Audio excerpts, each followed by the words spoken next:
સ્ટીલની કંપનીમાં કર્મચારીઓ વિફર્યા, કારોમાં તોડફોડ કરી આગ ચાપી, પોલીસે 40 ટીયર ગેસના શેલ છોડ્યા. જાણો ઘટના પાછળનું કારણ. સુરતના અજીરા સ્થિત આર્સેલર મિત્તલ નિપ્પોલ સ્ટીલ કંપનીના પ્લાન્ટમાં આજે વહેલી સવારથી જ ભારેલા અગ્નિ જેવી સ્થિતિ સર્જાઈ હતી. હરિયાણાના પાણીપતમાં એક શ્રમિકના મોતના વાયરલ વિડીયોની અસર છેક સુરત સુધી પહોંચી છે. SMP 3 પ્લાન્ટના પ્રોજેક્ટ સાઇટ પર કામ કરતા હજારો કોન્ટ્રાક્ટ બેઝ કર્મચારીઓએ કામકાજ ઠપ થઈ ઉગ્ર વિરોધ પ્રદર્શન કર્યું હતું, જેને જોતજોતામાં હિંસક સ્વરૂપ ધારણ કર્યું હતું.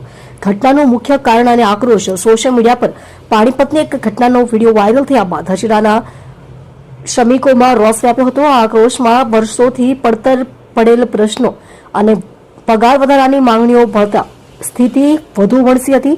મોટી સંખ્યામાં એકઠા થયેલા શ્રમિકોએ કંપની વિરુદ્ધ સૂત્રોચ્ચાર કર્યા હતા અને માંગણીઓ સંતોષવામાં ન આવે ત્યાં સુધી કામ ન કરવાની ચીમકી ઉચ્ચારી હતી.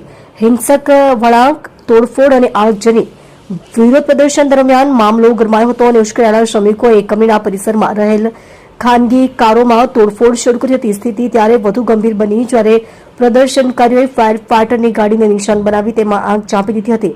ફાયર વિભાગના અધિકારીઓએ પુષ્ટિ કરી છે કે શ્રમિકોના ટોળાએ સરકારી મિલકતને નુકસાન પહોંચાડ્યું છે.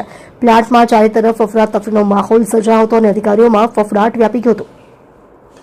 પોલીસ કાર્યવાહી, 40 ટીયરના ગેસના શેલ છોડાયા. ઘટનાની જાણ થતાં જ સુરત પોલીસનો કાફલો ઘટનાસ્થળે દોડી ગયો હતો. સ્થિતિ બેકાબુ બનતા ક્રાઇમ બ્રાન્ચ અને એસઓજીની ટીમો પણ તૈનાત કરવામાં આવી હતી. ડીસીપી શેફાલી બરવાલે જણાવ્યું હતું કે ટોળાને વિખેરવા અને પરિસ્થિતિ પર નિયંત્રણ મેળવવા માટે પોલીસે 40 જેટલા ટીયર ગેસના શેલ છોડ્યા હતા. હાલમાં સમગ્ર વિસ્તારમાં ચુસ્ત પોલીસ બંદોબસ્ત ગોઠવી દેવામાં આવ્યો છે અને પરિસ્થિતિ પર સતત નજર રાખવામાં આવી રહી છે.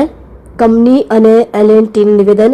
શ્રમિકોના આકસ્મિક આક્રોશને શાંત પાડવા માટે કંપનીના ઉચ્ચ અધિકારીઓએ સમજાવટના પ્રયાસો હાથ ધર્યા હતા.